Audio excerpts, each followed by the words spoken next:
ഇടുക്കി പുല്ലുപാറയ്ക്ക് സമീപം KSRTC bus താഴ്ചയിലേക്ക് മറിഞ്ഞ് 4 പേർ മരിച്ചു. മാവേലിക്കര സ്വദേശികളാണ് മരിച്ചത്. പരിക്കേറ്റ 24 പേർ ചികിത്സയിലാണ്. ബസിന്റെ ബ്രേക്ക് നഷ്ടപ്പെട്ടതാണ് അപകട കാരണമെന്നാണ് പ്രാഥമിക നിഗമനം. അടിയന്തര അന്വേഷണത്തിന് ഗതാഗത വകുപ്പ് മന്ത്രി KB ഗണേഷ് കുമാർ ഉത്തരവിട്ടു.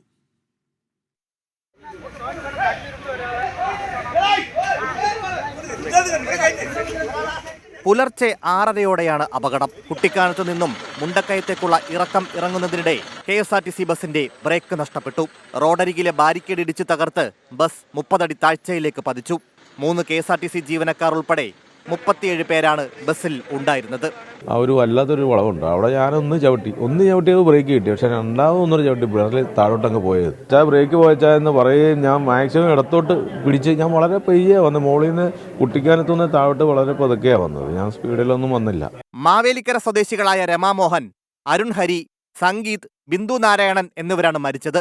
പരിക്കേറ്റ 21 പേർ മുണ്ടക്കയത്തെ സ്വകാര്യ ആശുപത്രിയിലും ഗുരുതരമായി പരിക്കേറ്റ 2 പേർ കോട്ടയം മെഡിക്കൽ കോളേജിലും ചികിത്സയിലാണ്. ഒരാൾ പാലയിലെ സ്വകാര്യ ആശുപത്രിയിലും ചികിത്സയിൽ തുടരുന്നു. 2 പേർക്ക് മാത്രമാണ് ഹെഡ് ഇഞ്ചുറി ഉള്ളത്. ആ ഹെഡ് ഇഞ്ചുറി സിവിയർ അല്ലെന്നാണ് ഇവിടുത്തെ ഡോക്ടർമാർ സൂചിപ്പിച്ചത്. എന്നാൽ പോലും ഞങ്ങളത് ബന്ധപ്പെട്ട് നേരെ മെഡിക്കൽ കോളേജിലേക്ക് റെഫർ ചെയ്യാൻ ആവശ്യപ്പെട്ടു. അങ്ങനെ മെഡിക്കൽ കോളേജിലേക്ക് റെഫർ ചെയ്തിട്ടുണ്ട് സീറ്റ് എടുത്തു കഴിഞ്ഞപ്പോൾ. 5-ാം തീയതി പുലർച്ചെയാണ് KSRTC ബസ്സിൽ തീർത്ഥാടന യാത്രയ്ക്ക് 34 പേരുടെ സംഘം മാവേലിക്കരയിൽ നിന്ന് പുറപ്പെട്ടത്. തീർത്ഥാടനം കഴിഞ്ഞ് തിരിച്ചുവരുന്ന വഴിയാണ് അപകടം.